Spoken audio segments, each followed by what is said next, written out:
নমস্কার বন্ধুরা, তোমরা সবাই কেমন আছো? তোমাদের সকলকে জিএস মৌমিতা চ্যানেলে স্বাগত জানাই। বেশ কয়েকদিন হলো আমি আন্দুলে এসেছি। আন্দুলে আসবার পর কয়েকদিন হয়ে গেল, সেভাবে কোনো বৃষ্টি হয়নি। ওইখানে বাড়িতে ফোন করছি মা বাবাদেরকে, বলছে এখানে ভালোই বৃষ্টি হচ্ছে ঘাটালে, কিন্তু আন্দুলে এক ফোঁটা হচ্ছে না। তো আজ সকাল থেকে শুরু হয়েছে বৃষ্টি, প্রচণ্ড জোরে হচ্ছিল, এখন হচ্ছে আস্তে আস্তে। আর এদিকে স্কুল যাওয়ার তারা সকাল সকালে আমি বসে দিয়েছি রান্না, দুটো ওভেনেতে, একটাতে ভাত আর একটাতে সবজি রান্না আপাতত বসিয়েছি। আর ঢাকনা খুলে প্রায় জলটা সবজির মরে গিয়েছে, আর একটু নেড়ে চেড়ে একটু সেদ্ধ করে হওয়ার আগে জল দিয়ে সেদ্ধ করে নামিয়ে দিতে হবে। এরপরেই তো খাওয়া দাওয়া কমপ্লিট হওয়ার পর বরমশাই চলে যাচ্ছেন স্কুল। ও ওখান থেকে সাইকেলে করে স্কুল যায়। এদিকে ঘর লক্ষ্য করে দিলাম, আর এদিকে রান্নাঘরটার অবস্থা দেখো, একবারে এলোমেলো হয়ে গিয়েছে। আজকে একটু গুছিয়ে দেবো। আর বেশ কয়েকদিন হলো আমি এসেছি, আর আজকে বাড়ি চলে যাব, তাই রান্নাঘরটা একটু গুছিয়ে পরিষ্কার পরিচ্ছন্ন করে দিয়ে যাব।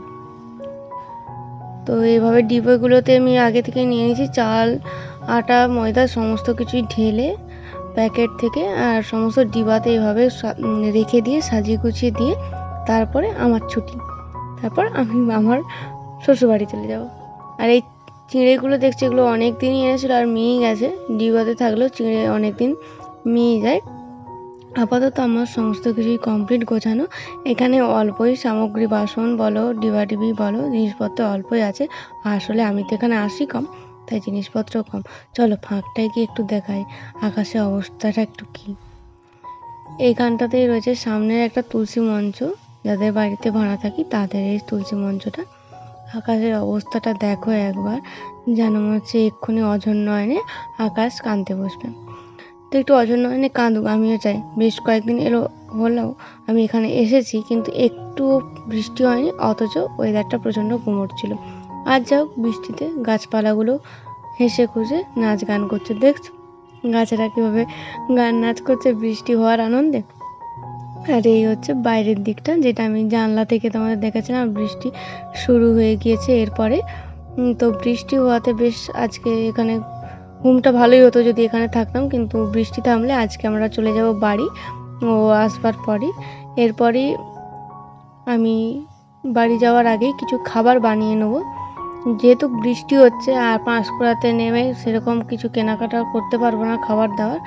তাই ছিল একটু অল্প স্বল্প চাউমিন, সেটা একটু বানিয়ে নিয়েছি, যাওয়ার পথে, রাস্তায় যাওয়ার পথে খাওয়া দাওয়া যাবে। আর চাউমিনটা এখানে খুব একটা ভালো পাইনি, একটু মোটাই পেয়েছি। এর আগে এরকম মোটা চাউমিন আমি রান্না বান্নাও করিনি। তো আপাতত রেডি হয়ে গিয়েছে আমার চাউমিন, দেখতে তো বেশ ভালোই লাগছে, খেয়ে দেখা যাক বরমশাই বলবে কেমন হয়েছে। আর এদিকে আকাশের ওয়েদার এরকম, তো প্রায় মেঘ প্রচণ্ড পরিমাণ ধরে আছে, তার মধ্যে আমরা বেরিয়ে গিয়েছি। আর এই মুহূর্তে একটু বৃষ্টিটাও থেমেছে, আর রাস্তাতে এইভাবে একটু জল জমেও আছে। তো বাড়ি যাওয়ার উদ্দেশ্যে বেরিয়ে পড়লাম দুজনে মিলে, বৃষ্টিকে তোয়াক্কা না করে।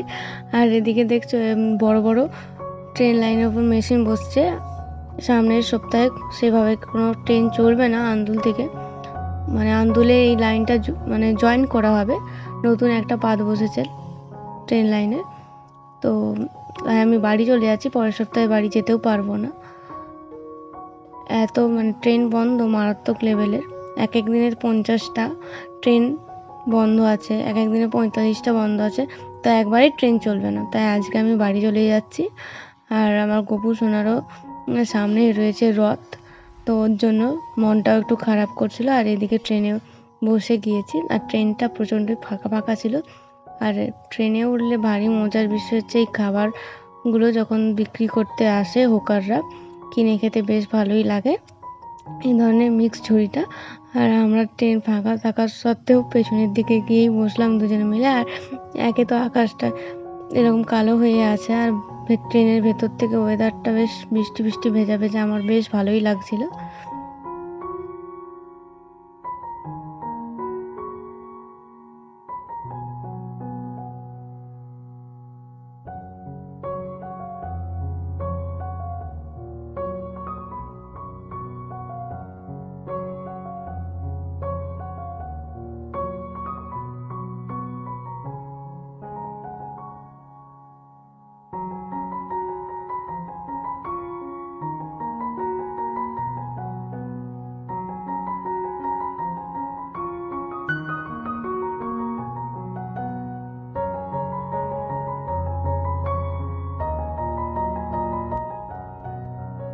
বৃষ্টিকে মাথায় নিয়ে আমাদের বাসা থেকে আমরা দুজনে মিলে বেরিয়ে পড়েছি।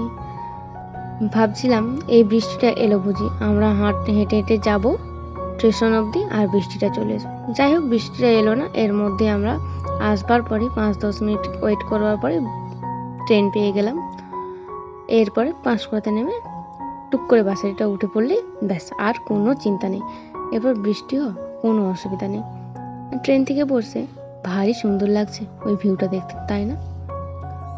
তোমরা এই দিকে যারা রেগুলার যাতায়াত করো তারাও নিশ্চয়ই ওই ভিউটা খুব পছন্দ করো।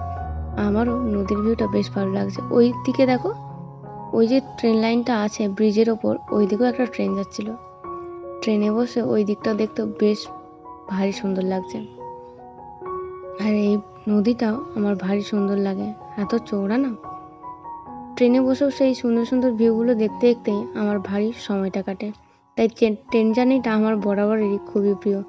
যাই হোক, চলে এসেছি গল্প করতে করতে পাঁশকুড়া স্টেশন। এখানেই আমরা এখন নেমে পড়ব। ট্রেন থেকে নেমে এরপর বাসে চড়ে চলে এলাম ঘাটা।